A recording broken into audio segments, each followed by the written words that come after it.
Hi hello नमस्ते, मी तुमची सगळ्यांची लाडकी सोनाली पाटील आणि मी आता कुठे आहे तुम्हाला माझ्या इंस्टाग्रामवरती कळलं असेल की हिंगोलीला एका प्रोग्रामसाठी आम्ही इकडे आलेलो आहोत आणि हिंगोलीपासून जवळच असलेलं औंढ्या नागनाथ जे सगळ्यांचं लाडकं आणि 12 ज्योतिर्लिंगांपैकी एक ज्योतिर्लिंग जे मानलं जातं त्या मंदिरामध्ये मी आहे आणि मला खूप भारी वाटतंय. मला कॅप्चर करायचं आहे पण थोड्या वेळाने. तर आपण आता आतमध्ये आहोत औंढ्या नागनाथ आणि नागेश्वर मंदिर आणि ही सगळी भीड. एवढं मंदिर भारी आहे. तर मी काय सांगत होते, सगळे लोक दर्शनासाठी आलेले आहेत आणि मलाही छान वाटतं. तुम्हाला नंबर आहे? नाही वो व्हिडिओ सुरू आहे. तर आता आम्ही दर्शनाला आतमध्ये चाललेलो आहोत. खूप भारी दर्शनाची पद्धत आहे, दाखवतो. इथून आतमध्ये जायचं आहे. आता आम्ही इथून आतमध्ये जाणार आहोत. कौस्तुभ, सगळी लोक भाविक जे दर्शनासाठी आलेले आहेत. खूप प्राचीन मंदिर आणि खूप मला असं भारी वाटतं इकडे.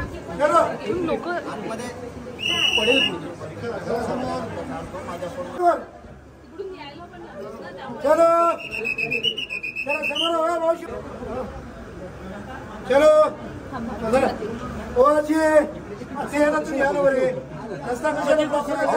नाही घुसत आहे आमच्या.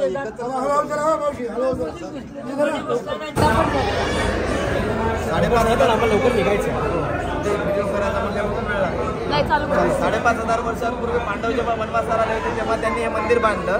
त्यानंतर सन 1212 मध्ये जेव्हा हे जे मेन एंट्रन्स पूर्व दिशेला होतं, संत नामदेव महाराज इथे ज्यावेळेस महाशिवरात्रीच्या यात्रा असते महाशिवरात्रीच्या वेळेस, त्यावेळेस पूर्व दिशेला संत नामदेव महाराज कीर्तन भजन करण्यासाठी बसले होते मंदिराच्या समोर.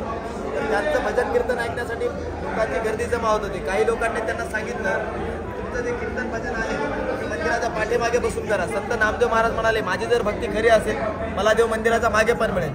तर जसं जसं संत नामदेव महाराज मंदिराचा मागे बसून त्यांनी कीर्तन भजन करायला सुरुवात केली, तसं तसं देवाने पूर्ण मंदिर त्यांच्याकडे फिरवलेलं आहे. फिरविलं देऊळ जगा माझे ख्याती, नामदेव हाती दूध प्याला. जे गेट पूर्व दिशेला होतं ते पश्चिमेला झालेलं आहे. कुठल्याही मंदिराचं एंट्रन्स पश्चिमेला नसतं, ते पश्चिमेला गेट आहे. स्नानाच्या वेळेस जे देवाला अभिषेकासाठी कुंड असतात, पाणी नेत असतात, ते पूर्व दिशेला म्हणजे मंदिराच्या समोर असतं. पण इथे तसं नाही आहे, मंदिराच्या मागे आहे. आरतीच्या वेळेस जो नगारा वाजत असतो तो मंदिराच्या समोर असतो, पण तो नगाराही इथे मंदिराच्या पाठीमागे आहे. आणि चौथी विशेष निशाणे म्हणजे याला फाउंडेशन नाही आहे. जसा माणूस सिंपल जमिनीवर उभा आहे तसं हे मंदिर आहे.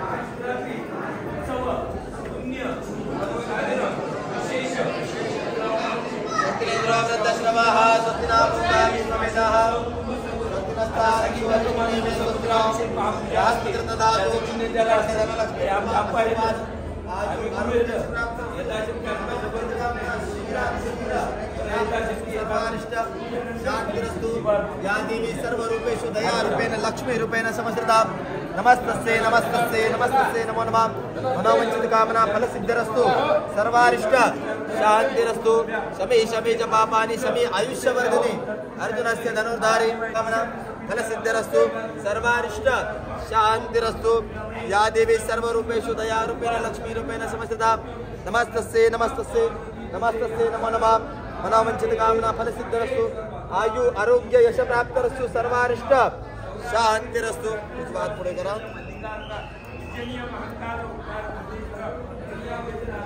सर्व मंगल मंगले शिवे सर्वार्थ साधिके शरण्ये त्र्यंबके गौरी नारायणे नमस्ते.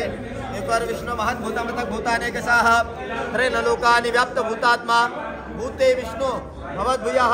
सर्वांनी म्हणायचे अनेन अनेन पार्वती पार्वती नागेश्वर नागेश्वर ज्योतिर्लिंग ज्योतिर्लिंग देवता देवता प्रीत्यर्थ. सदा शिवार्पण म्हणा. शिवार्पण म्हणा ताई. शिवार्पण सदा शिवार. हा जो संकल्प आहे आपल्या अभिषेक मध्ये मुख्य लिंगाला झालेला आहे. रोज दुपारी गाभाऱ्यामध्ये दुपारी 12 वाजता मस्त अभिषेक झालेला आहे, छान दर्शन झालेलं आहे आणि खूप मस्त वाटतंय. संध्याकाळी प्रोग्राम आहे, प्रोग्रामला जाणार आहे, पण त्याच्या आधी हे फार ठरवलं वगैरे नव्हतं की असं जाऊन देवाचं दर्शन घ्यायचं, पण अचानकपणे आपण इतक्या जवळ आलेलो आहोत आणि आपल्याकडे वेळ नाहीये. पण वेळ आलेली असते ना की देवालाही आपल्याला भेटायचं असं, कदाचित त्यांचाही पुलावा होता आपल्याला की म्हणजे आम्हाला सगळ्यांना की इकडे यायचं नाही, तर असं ठरवून पण झालं नसतं आणि झालंच नाही ॲक्च्युली. सो हे सगळ्यांबरोबर शेअर करताना मला खूप भारी वाटतं. इनफॅक्ट मी केदार बाबाचं सुद्धा दर्शन घेतलं. 12 ज्योतिर्लिंग करायचे आहेत मला आयुष्यामध्ये माझ्या, आणि अगदी ठरवून करायचे आहेत. पण हे ज्योतिर्लिंग म्हणजे आपल्या नागेश्वरम जिथे आहे मी आता इकडे औंढ्या नागनाथच्या इथे, तर अगदी ठरवलं नव्हतं आणि त्याची इच्छा आहे की मी लवकरात लवकर, कारण मला उज्जैनला जायचा माझा प्लॅन होता, जो की झाला नाही कुठल्या काही कारणास्तव तो पुढे गेला. पण इकडे यायचं अगदीच ह्याच्यामध्ये नसताना सुद्धा भारी वाटतंय, खूप मस्त वाटतंय. आणि ही एनर्जी कुठेतरी आहे ती तुमच्याबरोबर डेफिनेटली रेझोनेट होत असणार आहे आणि कदाचित रेझोनेट व्हावी आणि तुम्हीही तिथंपर्यंत जर पॉसिबल नसलं तरी तुम्ही पोहोचावं, हा एकच हेतू आहे हा व्हिडिओ करण्यापाठीमागे. सो तुम्हालाही जर छान वाटलं असेल तर प्लीज कमेंट बॉक्समध्ये सांगा आणि ओम नमः शिवाय लिहा नाही, ओम नमः शिवायचा जप करा. ओम नमः शिवाय. एक सेकंद.